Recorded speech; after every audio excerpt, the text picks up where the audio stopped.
So this design is called Small House. I'm not sure quite why, but here we go again.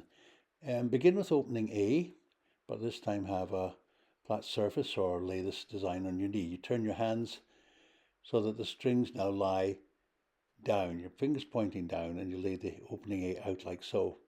So the thumb loop is nearest to you. Now take, with the thumb loop crossed, put both hands over the string and pick up that cross string, both hands. And now with little fingers, you're going to go over all the strings to the far string and pick up that far string from the far side on the little fingers. So little fingers are going to go from the far side into that string. Yeah, the other way around, from the far side into that string. And draw tight.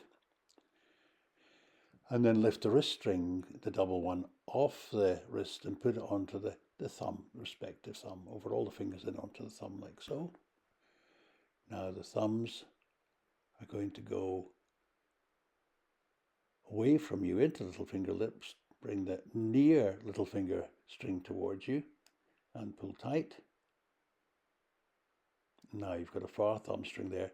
Do a kind of Caroline extension here. You'll see. Turn your hands away and all the design will open up. Caroline extension. Indices into the far thumb string and turn away. Now you have a loop lying this near side of the thumbs. You just kind of lift that over the thumb or get the thumb underneath it somehow. And there you've done that. Now the thumbs go over the string you've just lifted and go under the far double index strings.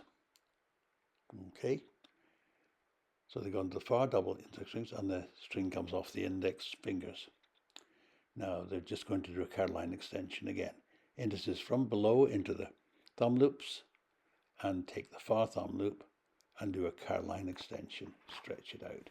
This is a very small one because it's quite hard to show in the video otherwise. If you make it bigger, you'll see the kind of nice little pattern in the middle there. Small house.